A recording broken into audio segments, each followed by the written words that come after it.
Почитувам пратеник Марија, со должно почитување, меѓутоа морам да ви објаснам некои работи.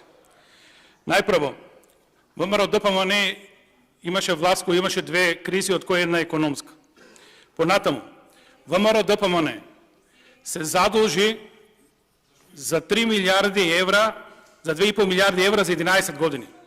Вие тие пари ги потрошивте за 4 години. Тоа е проблемот. Значи имате 2,3 пати поголемо задолжување во однос на ВМРО ДПМН. Кој враќал, кој се задолжувал, тоа е сума сумарум на крајот во однос на буџетот.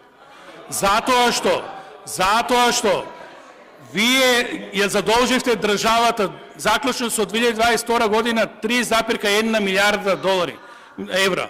Тоа ви се фантастични 8 милиарди, на крај кој ќе ги враќа? Граѓаните. Тоа е вашиот проблем, што не можете да ги сватите овие работи. Дупло ја имате задолжено државата во однос на вашето владење. Благодарам, тука ќе